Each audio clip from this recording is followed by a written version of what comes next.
So you and your husband think there's something off with your child and you're thinking it might be autism. What do you do next? Or you take your child to the pediatrician and he tells you, I think your child has autism. What do you do next? Let's get into the video so I can show you.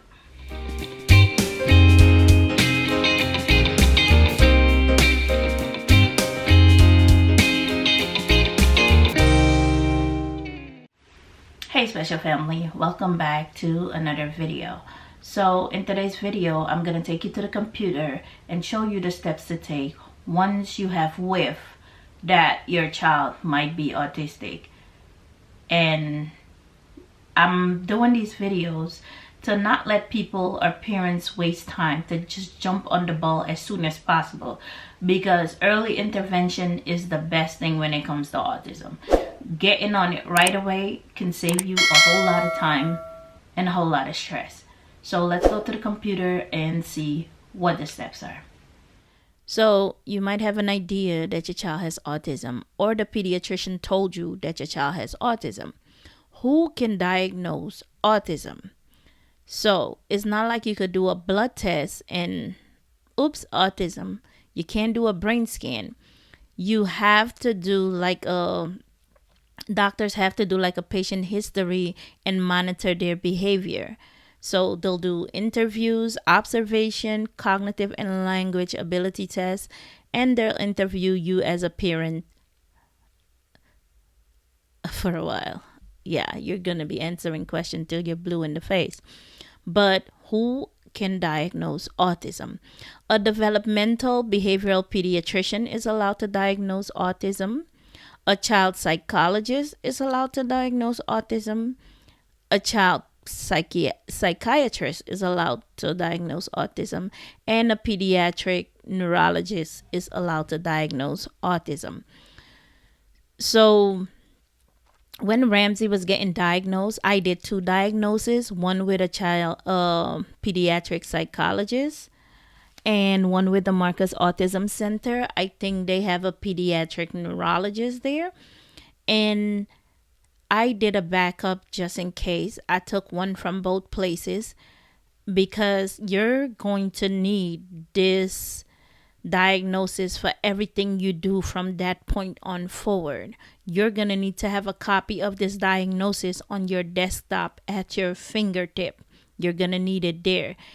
This diagnosis is important because it can set you on the path to get medical help, treatment, therapies, the correct doctors. It can make sure that the child receives the correct treatments if your child does have autism. So because of this diagnosis, the doctors will know in what direction to send you in. So now that you have the diagnosis, what's the next step? All right.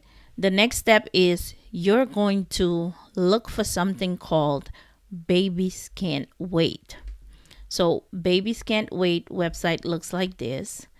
And this is the name here, Babies Can't Wait. The website looks like this. And this is the one for Georgia. If your child is 3 years or younger than 3, they help kids up to 3 years old. Now, they start them early with therapies. They make sure they get the necessary intervention that they need. I always can't get that word. They make sure they get the correct intervention that they need. And when they become 3 years old, Babies Can't Wait help you as the parent to put that child into school. Because in Georgia, kids with autism start school at 3 years old, just so they have a head start of how school works. They need extra time to make them integrate with the other kids. So in Georgia, the kids with special needs start at 3, and Babies Can't Wait helps you get that child into school when they're 3 years old. If you have to do this without Babies Can't Wait, I'm not gonna lie to you, it's hell. You're gonna be running from east to west before you get all this done. So if your child is younger than 3, please get Babies Can't Wait so they can help you through this process faster. Now, you don't live in Georgia. I don't know. Now, you don't live in Georgia and you live in Florida. So this is what you're going to do. You're going to type in Babies Can't Wait in Google, type in Florida, and then we'll see what it's called over there, because it's not the same name everywhere. Let's see. Early Steps. I think it's called Early Steps. Yeah, it's called Early Steps. So this is the one from Florida. It's called Early Steps in Florida, Early Intervention. But I just wanted to give you the idea of how to find it. Just put your state's name and it'll give you an idea of what it's called over there, because in every state it has a different name. In Florida, this is called Early Steps, and they offer services to infants and toddlers aged birth to 36 months. After that, they help you enroll your child into school, because in Georgia, kids start school at 3 years old if they have a special need or autism, to help them get used to the fact of going to school and help them blend with the other kids. And they also help you get an IEP. So each child receives an individual family support plan that meets his or her unique needs. Family also receives support to develop the skills and confidence needed in helping their child learn and develop. So what is this IEP? Okay. IEP stands for Individualized Education Program. An IEP lays out the special education instruction, support, and services a student needs to thrive in school. IEPs are part of pre-K to 12 public education. So when your kid struggles in school, the teachers are going to tell you that your child might need an IEP. But being that your child is diagnosed with autism so young, you get that situated before they even go to school. That's where Babies Can't Wait come in, because if you discover autism later, you're gonna be the one running around trying to get this IEP. So what is an IEP? IEP is an acronym that stands for Individualized Education Program. Some people may refer to it as an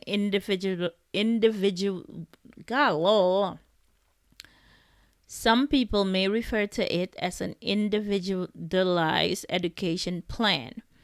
So it's more than just a written legal document. It's a map that lays out the program of special education instruction support and services kids need to make progress and thrive in school. So for example, Ramsey, he needs more work with numbers. In that IEP, they'll have written, okay, Ramsey needs a lot of help with numbers, so we're going to do some one-on-one time with numbers. We're going to work on him on the numbers from this day to this day.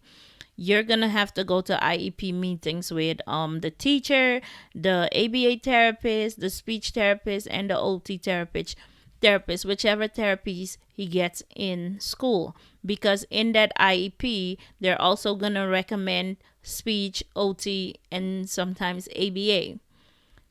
And that'll all be in your IEP. So please take that into consideration. If it's up to them, sometimes they try to cut some stuff out, and you as a parent will now have to advocate for your child to get all the services. So do not miss IEP meetings, because they're very, very important to your child. So having an IEP gives students, families, and schools legal protections too. It lets families be involved in decisions that impact their child's education. It also gives students rights when it comes to school discipline. So understand that a teacher, not because your child failed maybe a test, a teacher can, maybe your child is dumb. They know your child learns at a slower pace, learns different. So certain things might not apply to that child because that child has an IEP, which means there's certain instructions in there that the child might be a slower learner, does not understand it that way, or needs special attention with certain things and in certain areas. Okay, so once you got your diagnosis, you got your IEP, The next things is to get your therapies in a bunch. So what kind of therapies, what services can I seek to help my child? First, you'll need the IEP. Then there are a couple of therapies that can benefit your child. So once your child starts with baby can't wait, or go sees a professional doctor, they'll tell you what services the child can benefit from. So speech therapy, occupational therapy, behavioral therapy, physical therapy, developmental therapy, social skill groups, psychiatric services, and medication management. So out of these, Ramsey has the IEP, speech therapy, occupational therapy, behavioral therapy, and psychiatric services and medication management is what Ramsey has. He also had a therapy that I think a lot of parents can use, but it's not mentioned a lot. It's called aquatic therapy. Aquatic therapy helped Ramsey be more acquainted with water, help him relax, and they did exercises in the water. And being that he loved water, it really calmed him down. So if you're a parent who has a child, I also saw a lot of kids in wheelchair go to that therapy. So if you have a child that is more bed bound or wheelchair bound, or a child that doesn't move a lot, aquatic therapy is an amazing therapy for that child. So look into it. So these are some of the services that your child with autism can make use of. Excuse me. But so far, I must tell you, I am very impressed with behavioral therapy because that has been a game changer. So that's my number one on the list. Okay, so you have your therapies, you have your IEP, and you have your diagnosis. You're kind of getting your ducks in a row, you're feeling it. At some point, you're going to feel like a chicken without head. You're going to be running from point A to point B. But you have to do it. You don't have another choice. So now what you're going to do is get your child services. SSI and Medicaid. It's not on the list there, but let me tell you, SSI and Medicaid will be your savior. What you will do is you're going to please don't go to SSI if you don't have a diagnosis. Don't do it. You're going to waste your time and the people time. Get your diagnosis. Once you have your diagnosis, you go to SSI. Make sure you walk with all your paperwork. Make an appointment online. Don't go in to make an appointment. Make an appointment online. In the meantime, get all your paperwork in order. Your diagnosis from both places. I encourage families to get a second opinion. Your diagnosis from both places. Get all medical records. If your child has been to the hospital, surgeries, all of that, get all the medical records. Fill all the paperwork out online. There's a slot to do that. Don't wait till you get there to fill it out. Because once you get there and you have all this done, it's like in out. You don't have to sit there all day. So make sure you have all your ducks in a row. You apply for Medicaid for your child. Once your child is approved for SSI, that Medicaid becomes SSI Medicaid, and you'll see the difference in Medicaid. If your child had regular Medicaid, it is hell to find a provider. If your child has SSI Medicaid, everybody wants your child. Now, you can have Medicaid and have private insurance, but you have to be under a certain income bracket. As with SSI, you can have a job and get SSI, but you have to be under a certain income bracket. Now, with the once you get approved for SSI, your Medicaid turns into SSI Medicaid. If you have a job, my son had Blue Cross Blue Shield and Medicaid, and that was a blessing. I'll tell you why having both is a blessing, and if you can get it. Now a helicopter wants to fly by, like, yeah. Okay, I think it's gone. Here's the reason why having both is okay.